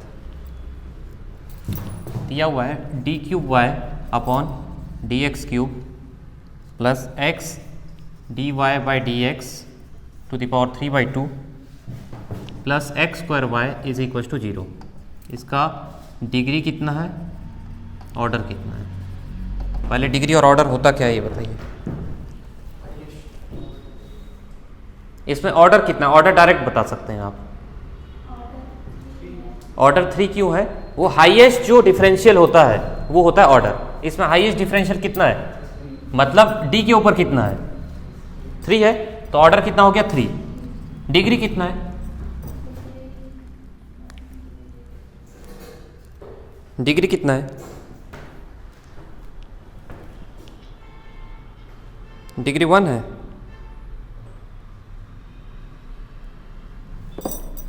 पहले आपको इसको अरेंज ना करना पड़ेगा। यहाँ पे 3/2 है तो आप डायरेक्ट तो बता ही नहीं सकते कि डिग्री कितना है। पहले आप निकालेंगे उसको, d cube y upon d x cube plus x square y is equals to minus x d y by d x to the power 3/2। इसको मैं वहाँ पे ले गया।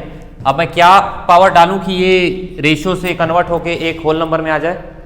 2 से करता हूँ तो कितना आ गया, d cube y upon d x cube plus x square y square is equal to minus x d y by d x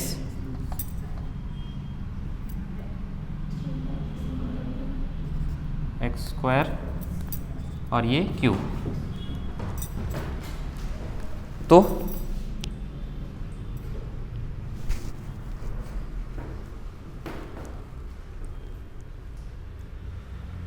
हमारा डिग्री कितना आया, हमारे ऑर्डर में हाईएस्ट डिग्री कितना आ रहा है, 2 आ रहा है।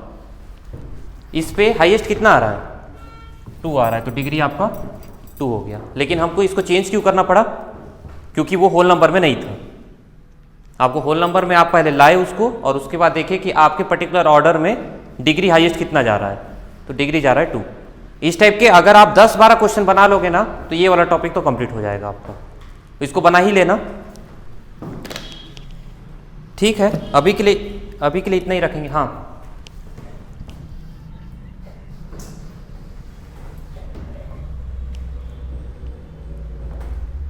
क्या पूछ रहे हैं, क्लियर नहीं हुआ मुझे।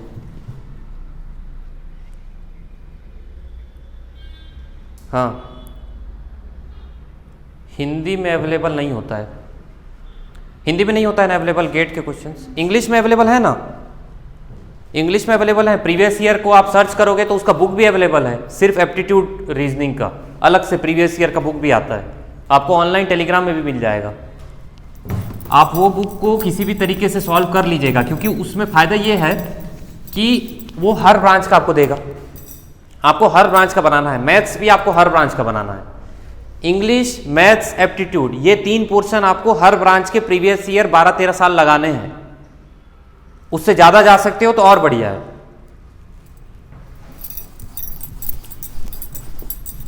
ठीक है, ऑल दी बेस्ट। कुछ भी दिक्कत होगा तो मुझे कॉल करेंगे, मैसेज कर सकते हैं। कहीं पे अगर फंसते हैं, कुछ लगता है तो मुझे बताइएगा। कॉन्फिडेंट रहिएगा, क्योंकि आप लोगों का मैं एक एडवांटेज बताता हूँ। बाकी लोग जो पहले से गेट का तैयारी कर रहे हैं, उनके लिए गेट सिर्फ क्वालिफिकेशन या 40 मार्क्स का गेम नहीं है। उन लोग ज़्यादा टेंशन में है। आप लोग तो रिलैक्स होकर जाओगे, आपका खोने का कुछ है नहीं। आप लोग गेट को भरे हो, कोई बहुत ज़्यादा एक्सपेक्टेशन के साथ गेट को नहीं भरे हो, तो आप रिलैक्स होकर जाएंगे और अपना पहला टारगेट रखेंगे अपना क्वालिफिकेशन और दूसरा टारगेट रखेंगे 40+। लालच में नहीं आएंगे, क्वांटिटी पे नहीं जाएंगे, एक्यूरेसी पे जाएंगे।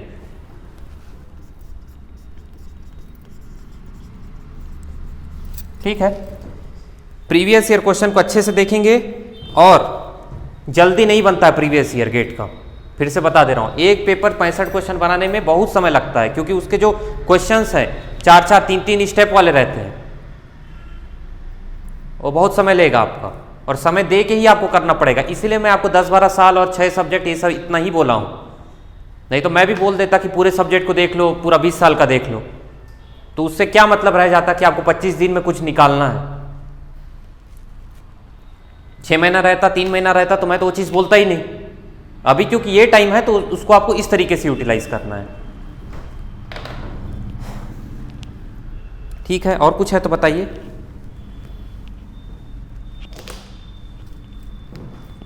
हाँ बताइए।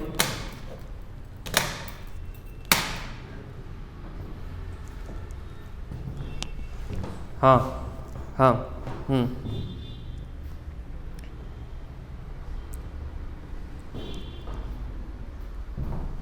देखिए, पूछ रहे हैं कि टेक्निकल में इतने सब्जेक्ट्स हैं और मैथ्स भी है और एप्टीट्यूड भी है, सबको एक साथ कैसे करके चलेंगे। देखिए, आपको एग्जाम में जब एक साथ पूछा जा रहा है तो आपको भी एक साथ पढ़ना पड़ेगा। ठीक है, आप क्या करेंगे कि आपको मैथ्स और एप्टीट्यूड तो आपको देखना ही है हर दिन, उसमें कोई रिलैक्सेशन आपका नहीं है। तो मेरा ये मानना है कि आप एक पर्टिकुलर टाइम निकाल लीजिए 2 घंटे का, और वो 2 घंटा सिर्फ आप मैथ्स एप्टीट्यूड को देखेंगे, और उसमें मैथ्स का पोर्शन ज़्यादा रहेगा। ठीक है, 1 घंटा से भी ज़्यादा टाइम मैथ्स के लिए रहेगा, और एप्टीट्यूड, रीजनिंग और इंग्लिश जो है वो कम टाइम के लिए रहेगा। इतना को आप हर दिन देखेंगे, प्रीवियस ईयर का देखेंगे, कोई भी ब्रांच का आपको पीछे सीक्वेंस में आप जाएंगे, 2022, 21, 20, 18, 19 इस टाइप से पीछे बढ़ते जाएंगे। आपका टारगेट है 2010 तक जैसे भी पहुंचना है आपको। उसके बाद आप आए सिविल में। सिविल में आप आए तो आपने पर्टिकुलर 6 सब्जेक्ट को चूज कर लिया है, वो 6 सब्जेक्ट के क्वेश्चंस आपको बनाने हैं। अगर कोई पिछला पेपर देखते वक्त आपको ऐसा लगता है कि ये तो दूसरे सब्जेक्ट का है लेकिन फिर भी मेरे को दिख जा रहा है, बन जा रहा है, तो ठीक है बना लिए, लेकिन जबरदस्ती का दूसरे सब्जेक्ट में नहीं कूदेंगे। अपना ही सब्जेक्ट के जोन में रहेंगे, वही सब्जेक्ट के क्वेश्चंस को उस ईयर का बना लेंगे। बनाते बनाते आपको हर सब्जेक्ट का जो आपने माइक्रो नोट्स बनाया है वो माइक्रो नोट्स में आप लिखते भी चलेंगे। आज का दिन हो गया, हर दिन का एक पेपर का कम से कम टारगेट रखिए। ऐसे करते करते आप देखेंगे कि 12-13 साल तो 12-13 दिन में हो जाएगा। और आपका ये इंग्लिश और ये वाले तो हर सब्जेक्ट का, हर डिसिप्लिन का आपको देखना है। तो बहुत पेपर है गेट में, मान के चलिए 7-8 डिसिप्लिन है, वो 7-8 डिसिप्लिन के आपको एप्टीट्यूड, मैथ्स और इंग्लिश मिल गया। वैसे ही 12 साल का देखना है तो उसमें तो बहुत पोर्शन है, लेकिन क्वेश्चंस भी कम है। 10 क्वेश्चन 12 क्वेश्चन है इसका, 10 क्वेश्चन इसका, और मैथ्स का जो है 10 क्वेश्चन के आसपास, तो 20 ही क्वेश्चन है। और मैथ्स में भी सब नहीं देखना है, मैंने जो 5 टॉपिक 4 टॉपिक बताए हैं उतना ही देखना। उसके अलावा कोई आपको आसान टॉपिक दिखता है तो बस वो देखना। हर दिन का हर दिन अगर आप 7 घंटा अभी से देंगे तो मेरे हिसाब से आप कवर कर जाएंगे जितना मैं बोला हूँ। 7 घंटा मिनिमम आपको देना है। 2 घंटा आपका इसके लिए और 5 घंटा आपका टेक्निकल के लिए।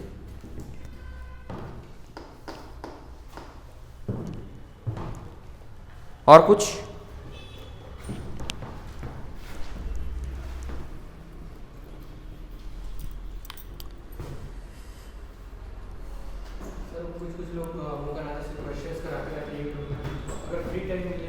फ्री टाइम मिले तो कर लीजिए, लेकिन हड़बड़ाना मत, क्योंकि वहां पे बाकी बच्चे भी हैं जो बहुत तैयारी कर रहे हैं, साए साए आंसर दे रहे होंगे, वो जल्दी जल्दी क्वेश्चन करा रहे होंगे। आप अगर कोप अप नहीं कर पाए, हड़बड़ा गए या अपने अंदर एक नर्वसनेस ले आई इस एग्जाम को लेकर, तो नहीं बनेगा फिर। और मैं चाह रहा हूं कि आप एकदम खुले माइंड से और कॉन्फिडेंस से जाएं इस एग्जाम में। आपको खोने के लिए कुछ नहीं है आप लोगों के पास। आपका एक छोटा सा मेन फोकस है, टारगेट है, और उसको आपको अचीव करना है। बहुत ज़्यादा घबराने की ज़रूरत नहीं है।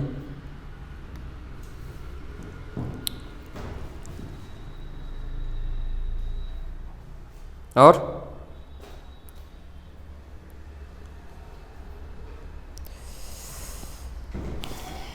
ठीक है, फिर सेशन को एंड करते हैं। सर अलग से रिवीजन करने की ज़रूरत नहीं है। अलग से क्वेश्चन को रिवीजन करने की ज़रूरत नहीं है, सब्जेक्ट को रिवीजन करने की ज़रूरत नहीं है। जो आप क्वेश्चन बना रहे हैं वही आपका रिवीजन है, और माइक्रो नोट्स जो बना रहे हैं वो आपका अल्टीमेट रिवीजन रहेगा। हाँ, क्या पूछ रहे हैं?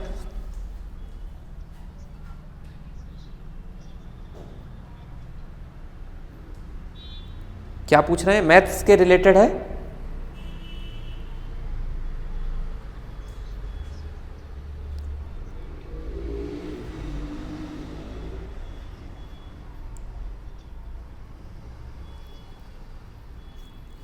अच्छा, मैथ्स एप्टीट्यूड आपका अगर स्ट्रांग है तो हर दिन पढ़ना चाहिए कि नहीं? मेरे हिसाब से तो हर दिन 15 मिनट दे देना चाहिए। बहुत ही बढ़िया है तो मत दीजिए, लेकिन 15-20 मिनट देने में आपका नुकसान नहीं है। अगर आपको आता है तो आप एंजॉय ही करेंगे उसमें। कोई पर्टिकुलर टॉपिक को उठाइए जो टॉपिक में आपको दिक्कत होता है। एक टॉपिक मेरे को याद आया, मीन मीडियम मोड। मीडियन और मोड कैसे निकालते हैं? मान के चलिए एक आपको टेबल दिया हुआ है, वो टेबल में जब रेंज देता है तो ज़्यादा मुश्किल हो जाता है। और रेंज अगर नहीं दिया है, डायरेक्ट 2 वैल्यू दिया है और आपको कुछ मीन मीडियन के बारे में पूछा है, आपको निकालने आना चाहिए कि मीन कैसा है। मीन तो आप निकाल लेंगे, बहुत आसान होता है। और जितने वेरिएबल्स और जितने वो, उसको ऐड करके वेरिएबल्स को डिवाइड कर दीजिए। लेकिन मीडियन और मोड को निकालना आपको आना चाहिए, तो वो एक अलग सा टॉपिक है, उसको भी आप देखेंगे। कुछ टॉपिक एप्टीट्यूड में होते हैं जो आसान होते हैं और कुछ मुश्किल होते हैं, और उनका प्रैक्टिस करते रहना ज़रूरी है। और 15-20 मिनट देते रहिए।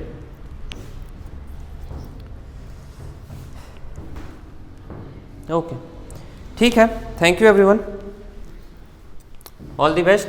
आप सभी, मेरे को पता है कि क्वालिफाई भी करेंगे और 40 नंबर के ऊपर भी स्कोर करके आएंगे, ये मेरा विश्वास है। जितना मैंने बताया है उतना को सिंसियरली, ईमानदारी से कर लीजिएगा, और उतना अगर आप कर लेंगे तो मैं आपको गारंटी दे रहा हूँ आप क्वालिफाई कर जाएंगे।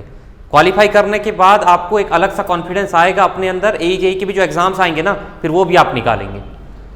अभी जो अपॉर्चुनिटी है 25 दिन का मेहनत के बाद आपको एक बहुत अच्छा फल मिलने वाला है, उसको यूटिलाइज कीजिए, नुकसान में मत जाने दीजिए। एक तो फीस भरे हैं, अच्छा खासा फीस रहता है गेट का, उसको व्यर्थ मत जाने दीजिए। कम से कम अपने नाम के आगे गेट क्वालिफाइड जोड़वाइए। ठीक है, इसी आशा के साथ क्लास को एंड करते हैं। Thank you, all the best. Okay okay.